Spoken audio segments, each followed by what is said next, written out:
I want to say good evening to everybody. This is the Houston Media Source broadcast for Public Affairs, Public Access, and we are certainly glad you joined us.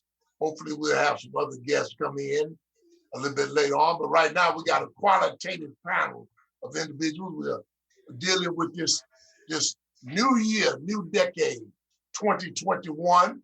As all of us know, if you don't know, then there has been a tremendous shift, political power, motivation, morale, I think, with a new administration. United States of America is going in a new direction, and we're going to hopefully have some insight. Where do we go from here? I've been using that title of Martin Luther King's book, as you know, this month was his birthday, and we certainly want to recognize the king, so to speak, because of his life. He gave his life, really, to the cause. And many of us stand on the shoulders of elders who have come before us, and certainly we're not going to take it for granted in this era that we're in. So we're glad to be here again for Houston Media Source, a tremendous opportunity to share our message with the world. So, and they have these broadcasts over and over again to help other individuals. But tonight I want to start off with the councilwoman. I want the councilwoman to give us some insight into the city of Houston, the distinguished councilwoman, District D, Dr. Sabah, Carolyn Evans Sabah, who is a fellow Jack Yates graduate, I would like to say, and also one of my true friends as it relates to this struggle. And Dr. Sabah, so good to see you. You're doing so much good work in District D. I did see when you took the vaccine as well. So, oh, wonderful. Give us an insight into all that. Yes, indeed. Come on, yes. Dr. Sabah, spit it out. Yeah, well, it's great to be here. Yeah, we are true friends. Anybody who can text me like 10 minutes almost before a show and ask me if I'm available, and then I make myself available. We are great friends. And it was a little bit more than 10 minutes, right? But certainly we have a lot going on, especially with this COVID and trying to get this vaccine out to our most vulnerable. And certainly, you know, there is a shortage coming from the state and such. And so we're trying to make sure that everybody that needs to get that vaccine is going to get it. And they will. But certainly, you know, I don't want people to get too comfortable. And Dr. Higgins can certainly speak to this. You know, people tend to think that once they get a vaccine, that, oh, I'm good. You know, they don't realize that, first of all, we don't know the effects of the vaccine, how long it will last. And then we have variants that they are discovering as well. And so for one, I got my shot actually 28 days ago. I'm going to get my second shot in a day or so. And I intend to continue wearing my mask and social distancing, you know, until we can be a little bit more sure that the crowd immunity, I guess that's what they call it, that more people have gotten the vaccine and or safe, then I'm going to continue to wear my mask, because certainly I'm not really certain as to the vaccine may protect me, but does it also mean that I can't carry it to somebody else? And so, you know, we have to be really, really careful, especially around the most vulnerable populations. And, you know, we need to get these vaccines to the communities that are most vulnerable. And we actually had an update today, and I didn't realize that it's 51% of Latinos and Latinas that are being affected. And I think African Americans were like 21% or something like that. And, you know, that's one time that you have to really be thankful that you're in the lower percentage of those that are getting this vaccine. And so this COVID. And so we all have to be so very, very careful. And, you know, I noticed that a lot of people travel in packs, and I've seen a lot of young people that just have no clue. And I keep saying that I can't imagine how I would feel if I knew as a young person that I took this virus home to somebody and all I can do is stand over their casket and say, oh, mama, I'm sorry. Daddy, I'm sorry. Grandmother, I'm sorry. When you could have done something to avoid them getting this. And so it's a lot going on. Well, now, let me ask you a question. And I saw our Honorable State Representative Ron Wills is here. Uh, but this question applies to both of y'all, really. What is the status, I guess, of them saying that the city is getting the vaccines from the state? How is that working? Because, obviously we had a little problem with the governor not wanting to meet with the mayor and the judge. Well, I'm always very, when I was coming up, of course, I voted and all of that, but I didn't really realize how politics really affects everything. And, Harris County has turned blue. And so we have to hope that we can rise above politics and certainly put people at the forefront in terms of their health and being able to receive the vaccine. Now, we know that the state really needs to look at expanding Medicare or Medicaid, whichever one it is, so that Medicaid. everybody could get decent health care, and that hasn't happened yet. So that's something that hopefully they will take a serious look at, especially in view of this pandemic, of expanding it so that everybody could get health care, because that's really, really key. Because some people are being sent home from these hospitals when they don't have, they'll say, oh, well, you have COVID, but you go home and manage your symptoms. And then the next thing you know, then they're a statistic. And so it shouldn't be like that. Everyone should have adequate health care, and that's just hands down. And so hopefully, the politics won't keep the city from being able to get what is needed. And Representative Reynolds, you are in 9 session. We are certainly glad you're there. I think you just got a new assignment, and give us some understanding of what's going on with the state. absolutely. And I hope you don't mind. I'm gonna be very candid and transparent, just like my good friend, Dr. Carolyn Evans Shabazz, who is doing a phenomenal job, I must say.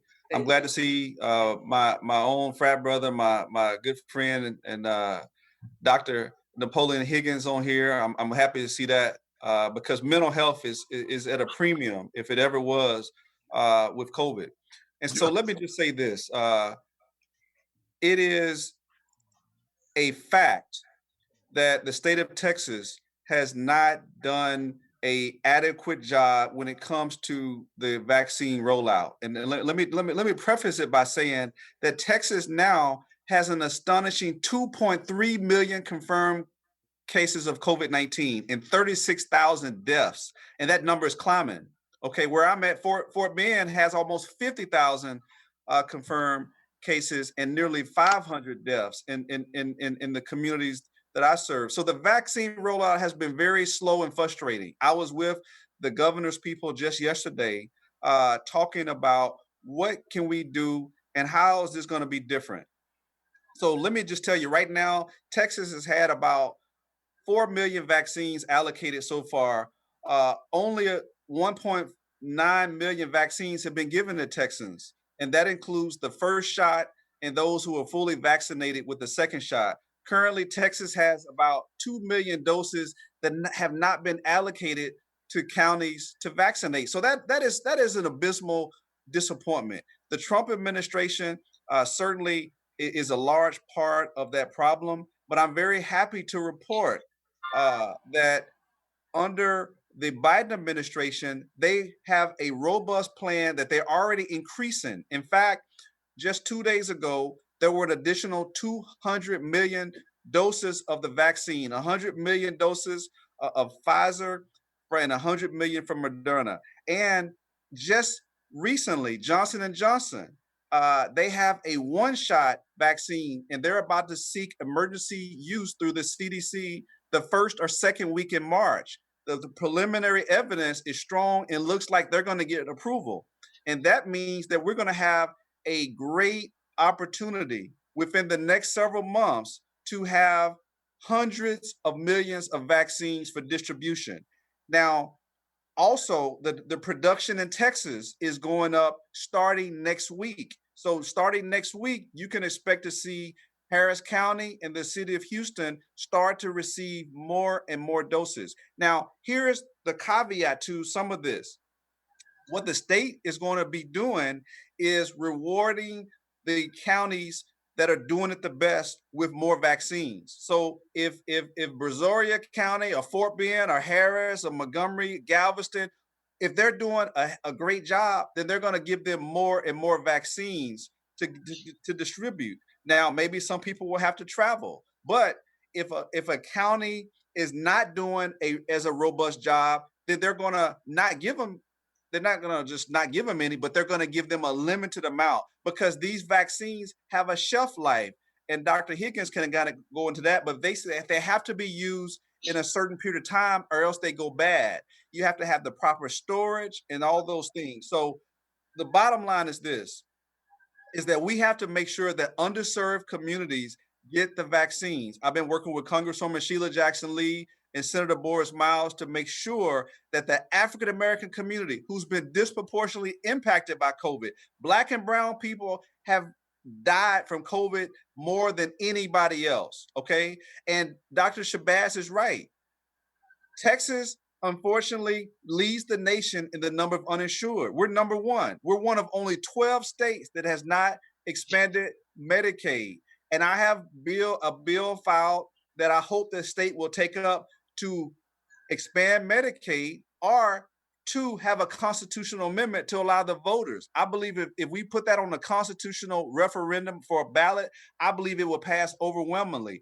Black people are also, particularly Black women, are number one when it comes to maternal mortality, maternal death. We're number one. And that is because Texas doesn't have insurance and healthcare for people of color. Okay, so you're right. The correlation is strong when it comes to people not having access to care and dying of COVID and other diseases. So I'm looking forward to working to getting past the partisan politics because the only reason we don't have Medicaid expansion in Texas, quite frankly, is because a person by the name of Barack Obama was president and passed that as his signature piece of legislation. And some of my Republican colleagues have not done it. We're losing billions of dollars in federal funding that is going to other states that could be coming to Texas to help our uninsured population. And so I'm going to continue to fight and advocate because this should be above politics. We should be statesmen and we should do what's best for Texas families. So I'm going to continue to work hard. Mayor Turner and people like Council Member Carolyn Evans Shabazz is pushing back Judge Lena Hidalgo. And quite frankly, Governor Abbott is too far up Trump's, you know what? And it's time out for that. And I'm just speaking truth to power, y'all. Forgive me. I'm just speaking truth to power. Oh, You know, so Texas has to get its act together. And we got to stop playing politics with people's lives. And lastly, let me say this finally. These masks, unfortunately, they've made a political statement out of masks. This is science, and I believe that masks help save lives, and we need to mask up. We've only been back in the legislature for 2 weeks now, and several of my colleagues have already had positive COVID tests, right? Since we started the legislature. One of them is Representative Joe Desatel, African American out of Beaumont. Another is African American Carl Sherman out of Dallas. Another one of my colleagues has recovered from COVID, Representative Retta Bowers. So we know that this is hitting our communities. Mask up, please use hand sanitizers and practice social distancing, avoid large gatherings. These are the facts. Okay. So I'm excited about working and collaborating with all of you to make sure that we have the best plan to get people vaccinated and to get people back healthy and employed. Thank you. Let me ask Dr. Higgins then in association with what the our representative said, that there's a lot of stress right now, obviously, because of the attacks on Washington democracy and threats to uh, uh, politicians, Shabazz and Rose both, that people threatening them and we talked about this last year, Higgins, in terms of the psychological uh, trepidation people going through, but help me, help us, help the people. Is this going to continue? Because a lot of Black people still a little skeptical about taking the vaccine, and that's in our DNA from that other era. But obviously the era ain't gone. So come on, Higgins, what's the psychological understanding of this? Well, I would say that, as Representative Reynolds and Shabazz have stated, the fact is that, with what is going on, we're having a lot of issues within our community in believing in the vaccine. And then some people don't believe it's an actual virus out there, So we have to look at this disinformation and I call it a disinformation campaign, where people are spreading lies and spreading rumors that are factually untrue, and it's causing people to get sick and die from it. And then a lot of people are also in denial that there is a problem. I was driving down the street, and I'll say where I was without naming a place, but if it was an Italian spot, it would be called Alfredo's. And I was looking at the different clubs along that street, and I'm seeing them packed with Black people, without mask, without any distancing, and it's a lot of people inside the room. Now, some people see a good time, and me, I'm saying to myself, like the movie Sixth Sense, I see dead people. And that I can guarantee you that about 3 or 4 of those people who attended that place are going to be dead in about 4 weeks. No. And multiple of them are going to take that home and spread it throughout the entire community. They're going to kill other people. Also realizing that it's shown that 60% of individuals who get COVID are not back to normal functioning within months of the diagnosis. And many have gotten sick and never gotten back to normal. So far as neurological issues, mental health issues, heart problems, lung issues, all of those things are going on. So this virus is nothing to play with, and we need to get the information out. Now, when it comes to the vaccine, the issue that we have in the Black community is that we don't trust the medical system. And we talk about the syphilis study in Tuskegee, but there were many other studies that even went up to just even to the 2000s where we were not treated right. And then you even look at medical disparities right now.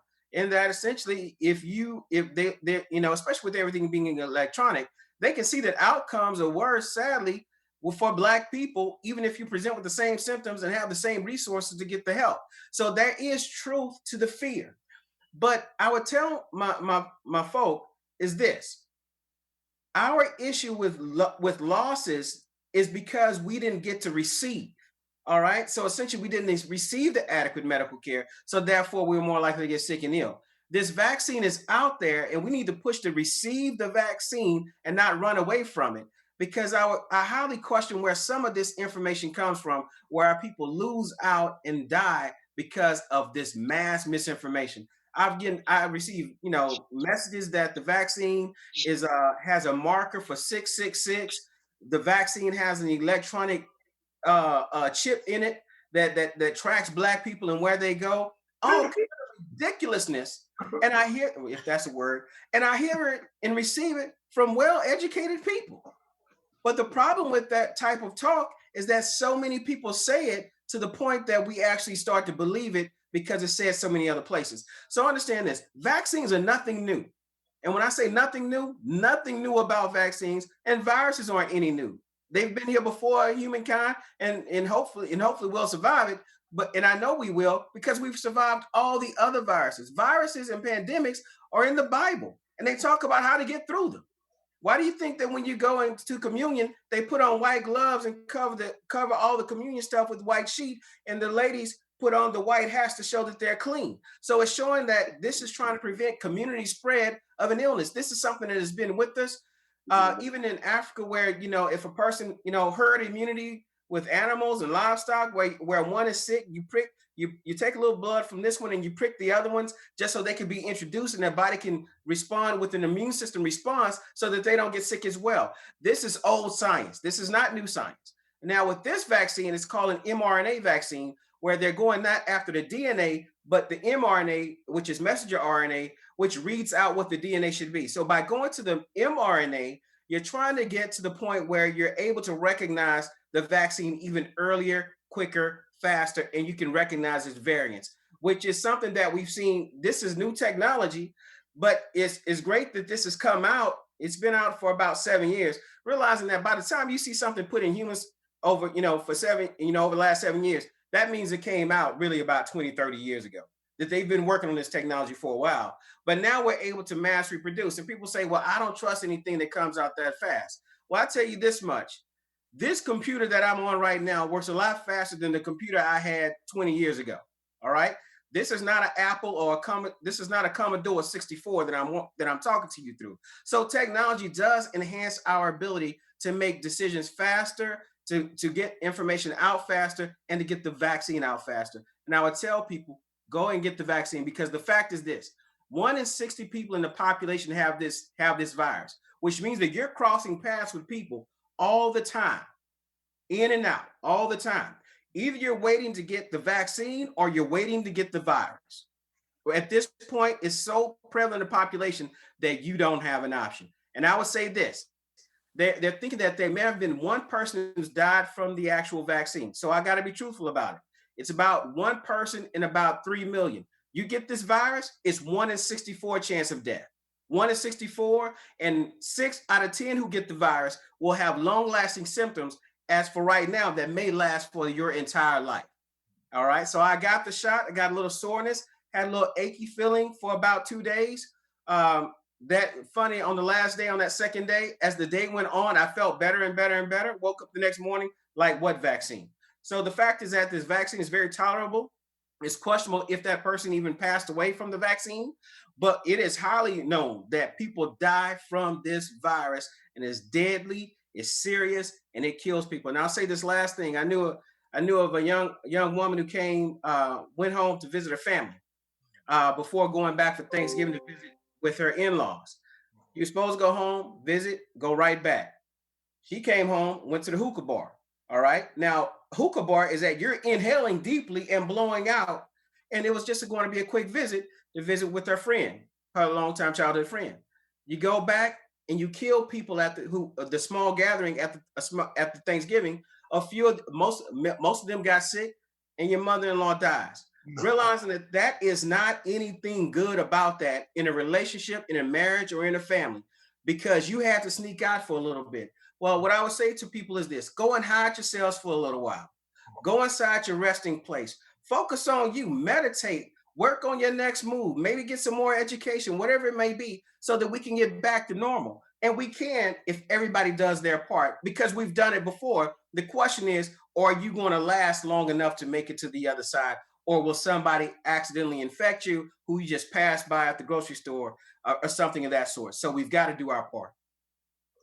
Dr. Ford, you are the resident scientist, retired, but certainly deeply involved. I know you've taken the vaccine, but from a scientific view, I guess you would agree with, Dr. Higgins too, in terms of this vaccine. Well, I'm a layperson when it comes to medicine and disease, but I too believe that the science is pretty clear. The virus kills. The virus is transmissible. It's getting worse with the new variants. The vaccine, I believe, is a chance worth taking. I must admit, I was quite reluctant. After talking to a number of my colleagues, I decided that in another month, the pool of people who will be this vaccine will be available for will be so large, the chances of my being able to get one when I do decide, yes, it's a good idea, are minimal. So I decided to go on and do it now. It's a numbers game. I haven't talked to anybody who's died so far. I didn't know that Shabazz had taken it. I didn't know that Ron had taken it. But I do know that there are many folks that I respect who are still here. And therefore, it's not likely that it is a short-term killer if it is a killer in the long term.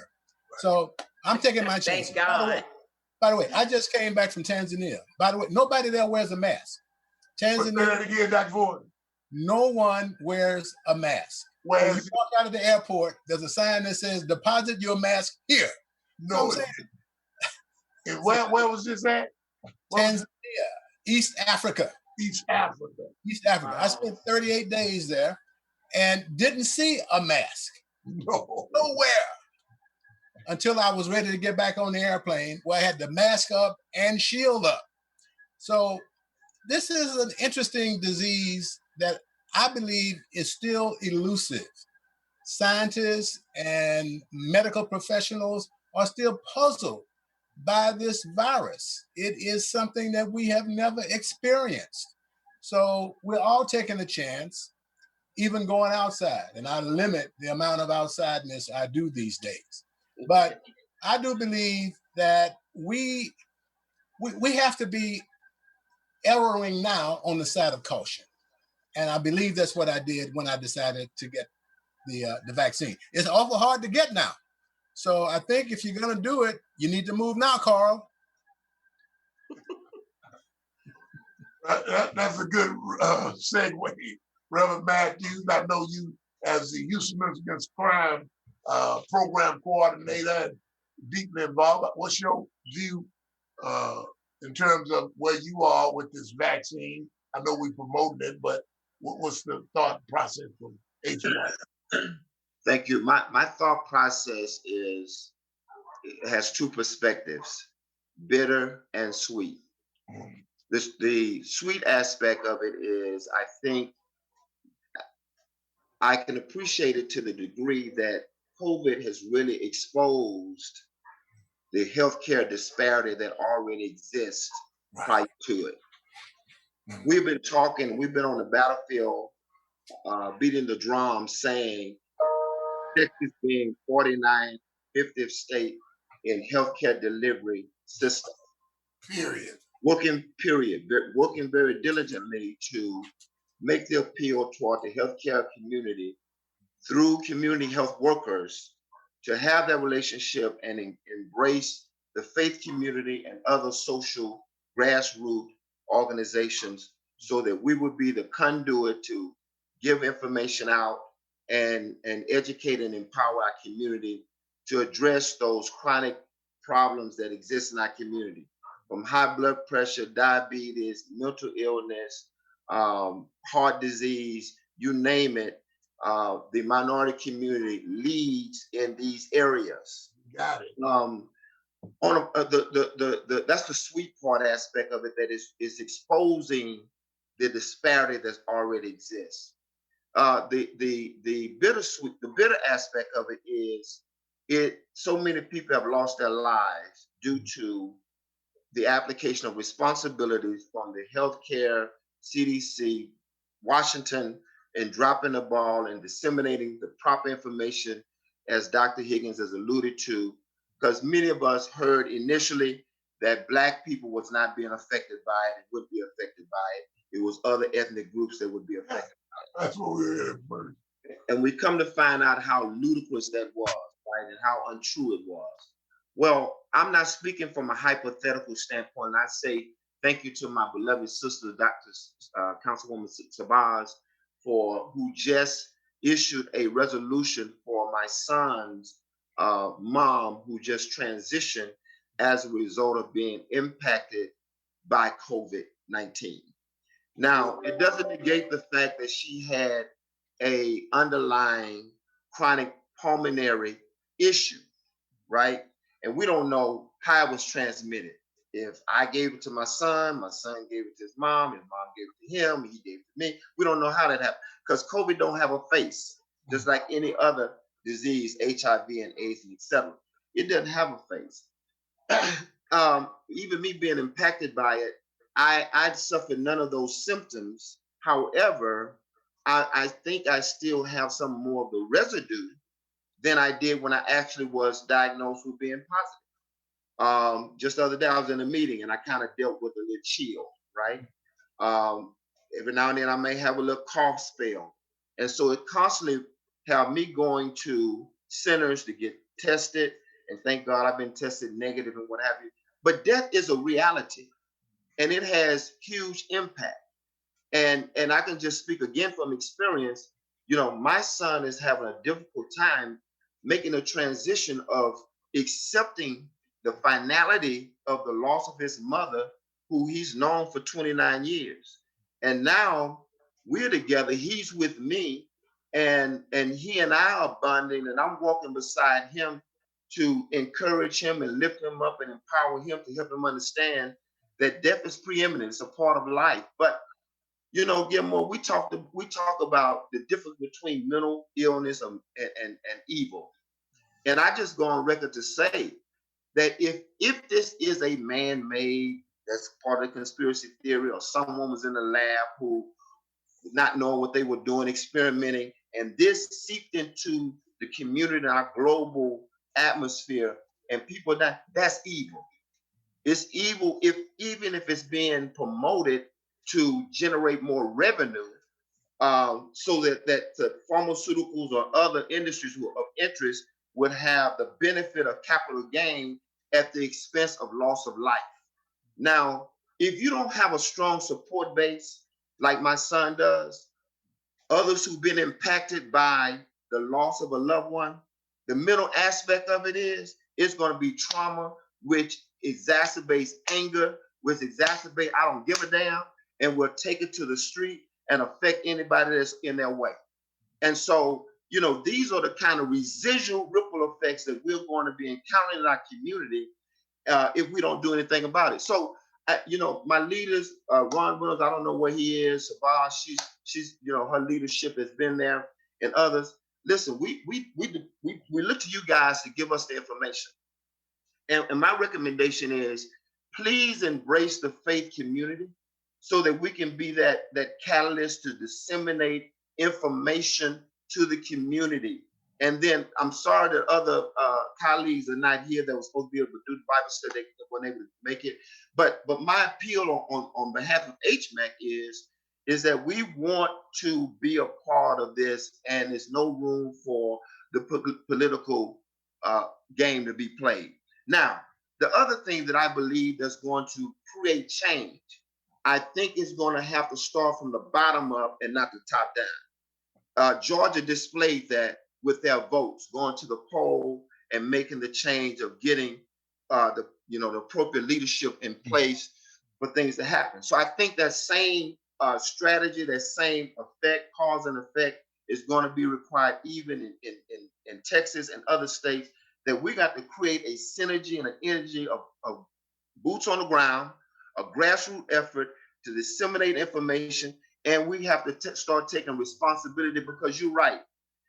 You go to these spots on Alameda and other places, you see us operating so irresponsible as though we're exempt from this plague, right? This disease, like it don't exist. And it doesn't have a face. And the most dangerous person that's moving around out here are people who are asymptomatic. They don't even know they have it, you know, and they're moving among their loved ones and family members and friends in different places. And in some cases, some people just totally irresponsible with this issue. So you know, we've made a talk about light of the fact that America needs therapy, but I think it's evident now that America does need therapy because of all of the things that's going on in bigotry, racism, inequities, lack of inclusion, participation, disbursements of equity, healthcare delivery, the whole 9 yards. And it is pitiful. In Houston, one who's been in the healthcare system receiving treatment for the last 5 years, you know, I have to make them accountable, but there are many people who are not reading or astute or informing themselves to have the appropriate dialogue and communication with their physicians and providers to even hold them accountable for medical even protocols, right? And Dr. Higgins know how important that is by medical protocols, because a medical protocol and a good case management system can really turn the tide in making a difference in our community, man. Well, I'm gonna ask Councilwoman Shabazz. I think that was something that was stated the other day in a city press conference about the clubs. Number one, you know, the club saying that they're restaurants, but in reality they just a club. Like Higgins said, we up in that party like it's 19, I don't know what year it is, but uh, we just gone. So, and I'm gonna stick with this all year. Mental illness on one side and evil on the other, because there's such a distinguishing difference. But at the same time, when they meet, it brings and exacerbates some of this noise that we hearing. So I know I heard the mayor say something about shutting down these clubs. We still haven't had mass church services. I think a large number of churches are still not having service. If they are, it's very minimal. And so, you know, and that little slight the other day from the governor uh, in terms of not showing, you know, any respect to the city of Houston and the county, you know, how legitimate is that going to be? I mean, is it going to be a legitimate concern from the political leadership? You know, what's that all about? Shabazz, I think Ron had to go off to another meeting, but I was just curious about that, Councilwoman Shabazz. Anybody else can jump in on that thought, but how serious should we be? I mean, uh, these leaders, some of these leaders, this whole leadership issue, I'm not saying to us, but around the country, it can make a person go into therapy.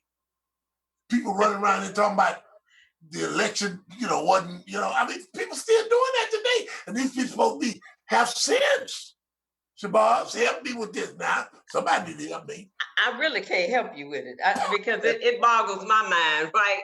I'm telling you, I have stopped in crowds of young people. And what are y'all doing? You know what I'm saying? And you got to be careful, you know, because some of these young people do something to you. You Assault know what I'm rates saying? up. And so it's really been this has really been a challenge. And you know, if I had the answer, then you know I could probably sit somewhere else and do something else. But I'm just doing what I can while I can. Well, Siobhan, let me ask you this. Do you see it based upon the, you know, people that really want to help people, you know, want to help people, give them a shot, get them food, get some money. And then you see another group of people over here in our community who don't care. I mean, just don't care. I mean, Yeah. what are we supposed to do? I have no idea. I mean, you know, we have these food distributions and all kinds of things all over the city and trying to help people to, you know, get back on their feet. And we talk about helping them with the evictions and whatever, whatever. And then you see this just pervasive irresponsibility.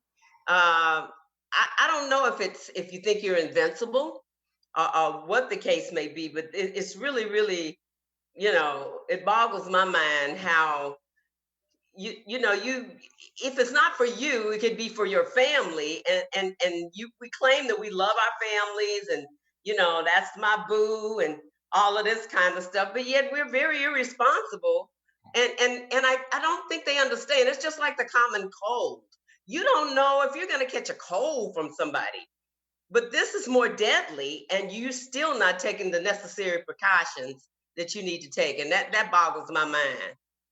You know, with that point, Is that a that cycle? stand, Dr. Gilmore, Hold on. I spoke with a health professional today Uh, who works very closely with the floor of people being affected by COVID. And I say to any apostle, bishop, or whomever who think they gifted with healing, whatever, I challenge them to go to the 10th floor in the Methodist Hospital because there's plenty of work to do there. But this health professional shared the point that people who've been affected with COVID, it leaves lesions on their organs. what? it leaves lesions Okay. on their organs. Okay. And the first thing I thought about is the man in the graveyard, Candarius Cardenese, rather, who was possessed with legions, Right. right? And legions, I mean, I'm not a doctor or anything, but I would imagine that they would grow, they would fester. So you kind of just kind of living with that unless you take some. I don't even know if there's anything to address that or not. I mean, so we, really and truly, like, as uh Councilwoman Sabar said, this is really not a recreational situation like a common cold or flu. It is deadly, and that's the message I think we need to get out to people and really let them know how deadly it is and the effects of it. Well, look, Dr. Higgins. So are we stuck between a? We had we used to have one. Are we stuck between the reality We had of auto people's repair, where ignorance? the kids learn to repair any Yeah. engines and everything else for automobiles. Voice coming And through there. but one of the biggest when it appealed Right. to the kids so much was cosmetology. I think Remember that's that, Miss another Brown? voice coming in. Oh yeah, yeah. I Can didn't you hear me? voice. Got someone in the Yes, back. absolutely. I do remember that. Yeah. Okay. Go ahead. All right. So what I was saying is that we're having an We sent issue a bunch of where kids people out. are in complete denial of what's going on, and you can describe it. It's called the Kubler-Ross stages of grief, where basically the first stage of grief is denial, and so people are in a situation where they don't want to believe that they've got to change just about everything that they do and where they go and what they need to do. And it's the same issue that to me you see with the people about Donald Trump. The issue is denial. To believe, to know what's going on and know what's going on in our country takes away your ability to say that it's not happening. So we want to believe that racism is not an issue. We want to believe that our country is great because we are Americans and we just became great because of it. And Donald Trump represents that continual lie, and they want to hold on so tight to it, and they don't want to take into the fact that how did the newest country become the most powerful? Well, you went and grabbed you went and enslaved a group of people in Africa who were nation builders. You went to the University of Timbuktu and stole all them people in those different countries who knew how to do agriculture and all of that. And honestly, what really made me mad was, I call it, people call it insurrection. To me, it looked like an infestation when you saw people climbing up the walls like they were bugs, right? And really what made me mad is that those were African hands who put that building together. Right. That's African architecture that you see inside that building. That's the hands of our four people, and many of their four people, whether they realize that or not, who actually put these buildings up. So this issue of denial and not wanting to confront what's ahead of us, which is this virus is serious, this racial issues are serious. But one of the books I would recommend that I think was great and it describes this well is that the book that came out about a year ago called Caste by Isabel Wilkerson. And it talks about the caste system and the need to keep the social order. The need to keep the social order. And she's actually doing a talk at the Houston Public Library, and it's going to be available virtual. I just registered about an hour before we started speaking. But to me, it gives a good rundown of where we are in America and why some people just want to hold it that way, and their willingness to overthrow democracy to keep the social order of the fear that I will be at the bottom if Black people rise up. And so if Black people are educated and make as much money, then somebody has to be on the bottom, and they don't want it to be them. Or you saw the lady crying, talking about Donald Trump, save us, save us, save us. That is a mental issue that you believe that if your neighbor is Black, then somehow you now have lost. But that is an issue that's been sold to us as Americans that gets us to do the most ridiculous things. And that social order is part of the reason that you see disparities in care and outcomes, and because we don't trust, then we stay away, and we've got reason to stay away because there is some truth to the lie. So we've got to make sure that we spread the information. Brother Carl, we appreciate you, sharing your story about how the virus has impacted you, but letting people know that this is something serious. For my friends who've had COVID who couldn't breathe or wondering if they're going to die, their thought has told me, go get the vaccine immediately, whenever you have an opportunity, versus going through what I've had to go through. So this issue is that we just got to get the word out there, spread the word, stay on top of it, and fight misinformation. And I really believe that we are targeted as a people with misinformation, because I'm looking at the COVID vaccine rates, and I think we're about 1.9.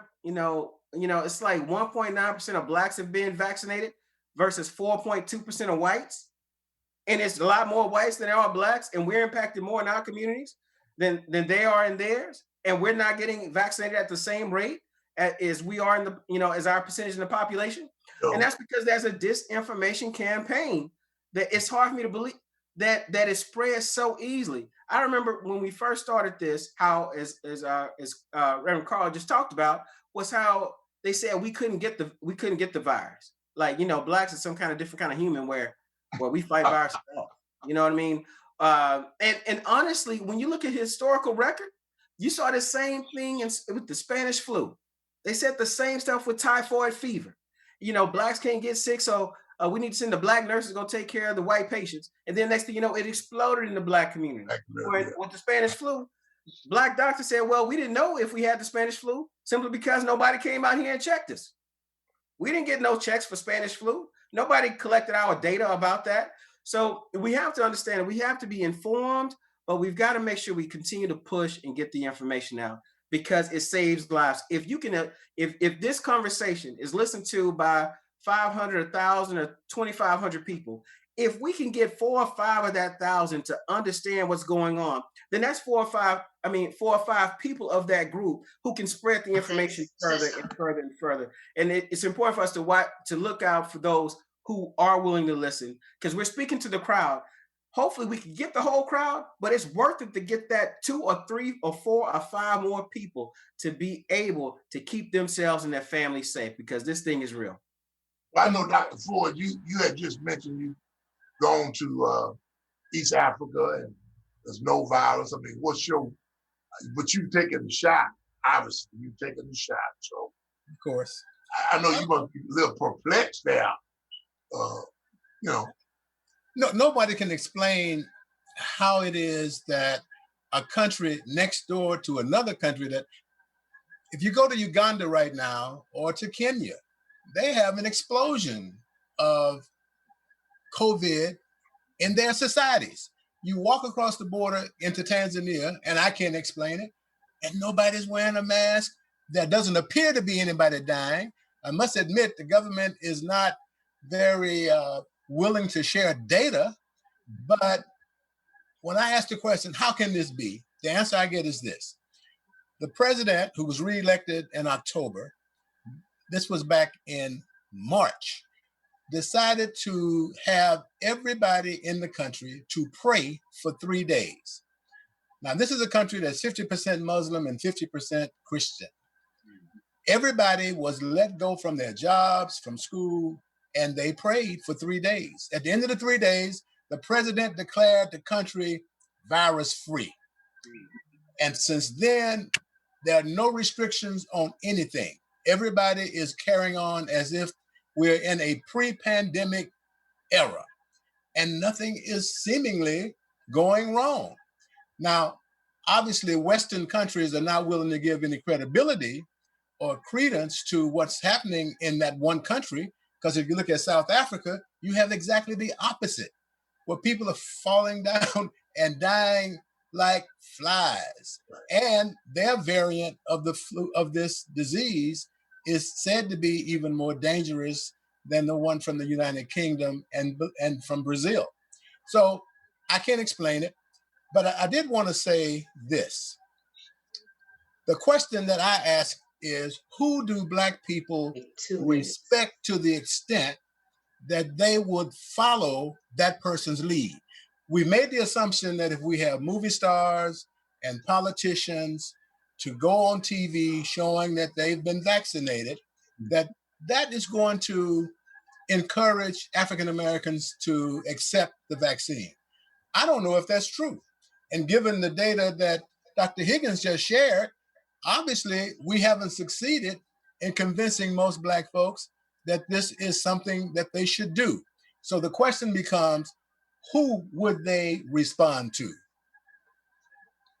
It might be what Reverend Matthews. Dr. Gilmore, Go on. Go on. I'm going to have to do my closing remarks because I actually have another All right. engagement. Okay. And so certainly this has been a very good conversation. You know, we know that we need to get behind these bills, Representative Reynolds' bills regarding expanding Medicaid. We know that we need to mask up and trust the science.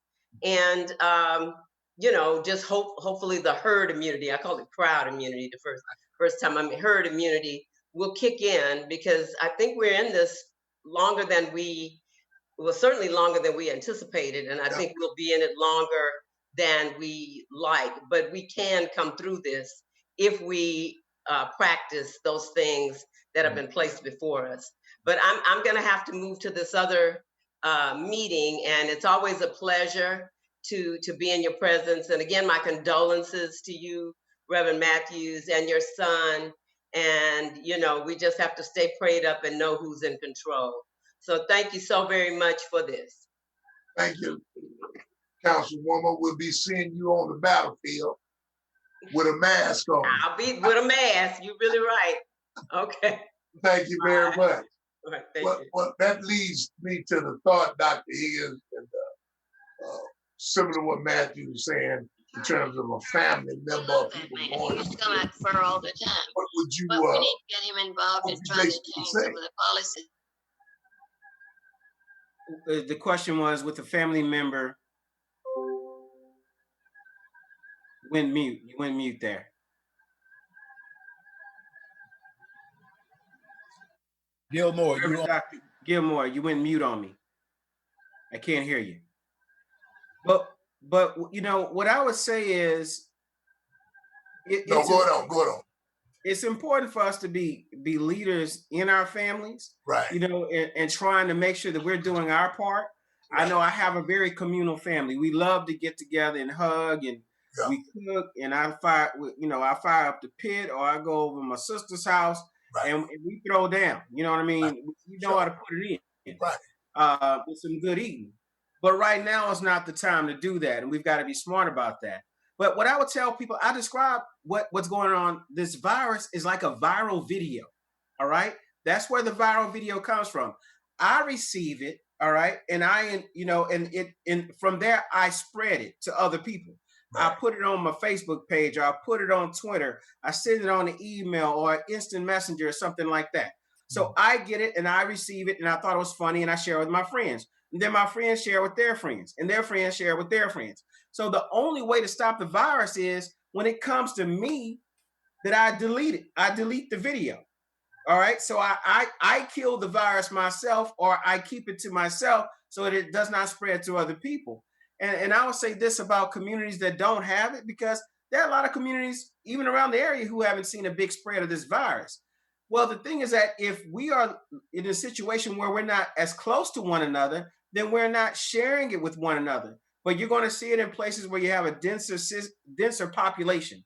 At first, it was people who were traveling on planes because the planes were sharing the same air. Then you saw it happen in apartment buildings where a lot of people in the whole apartment were getting it because they were sharing air within these buildings. So the fact is that it spread through the air, all right? You can get it by contact or touch or through the air. But if people are distanced across from each other, you can't spread it as fast. And I'll say this, but it can happen to anybody. And I tell folk, don't tempt God. God knows how to do this. So don't be foolish and believe that you're stronger than God. There's a whole lot of folk doing a whole lot of praying who's still catching COVID and dying from COVID. You know, you saw the man outside of his wife's, the preacher outside of his wife's a hospital room, prayed for 40 days. Prayed for 40 days and he lost his wife. And I don't think he's not as good of a Christian as somebody else, all right? I really believe that this virus actually does kill folk, and we've got to do our part to try to stay healthy. And the sad thing is that because it's so far out in the community, you can do everything right and still catch this virus because somebody else had it. Somebody has to come within touching something are within breath of you catching it. You're one breath away. And so we've got to do our part to stop the viral now. And when it comes to mutations, like you get a video and it's cool and you do a little something to it and people put another beat to it and all of that, that's what the virus does. It mutates. It goes a little bit different so it can continue to spread. So we can stop it by doing our part. And if we all did our part, if everybody sat home for the next 3 weeks, the viral cases of this would just plummet. All right. But we're not willing to do that part of this. All right. For whatever reason, in our society. So the fact is that let's do our part. Let's do our part. Well, that's it for tonight. It was the first show of the year for us, so to speak. And hopefully, as we move into these next days or months, weeks, all of you have said the same thing, more or less. We've got to do something to prevent it. But you got to remain safe yourself. I think that's the main issue. But you got to remain safe. So hopefully we can use more of these social media tools to help some of these organizations get the word out and make sure that we have a platform, whether it's our vocal platform, church platform, whatever, to let people know and show them the picture. I want to say thank you very much. This certainly was a very invigorating conversation. I got to get my virus shot and try to help myself, really, because I'm in that high-risk category. And because you can't help nobody if you're sick. I can say that after being down for a year and a half almost. You can't help nobody. So I want to say thank you very much to all of you for appearing. Look forward to me reaching out to you again. And hopefully you will get your passport updated. You might have to go off like Dr. Ford, stay off for a few weeks or whatever. Make sure you got your papers together. Nevertheless, I want to say thank you very much to Houston Media Source. Again, this has been another edition of Public Affairs, Public Access, and you have certainly been apprised of the latest going on in our city, around the country, in fact, with this virus. Protect yourself, wear your mask, wash your hands, stay 6 feet. Until we meet again, brothers, it's a blessing. Thank you very much. Thank you, Reverend. Yes.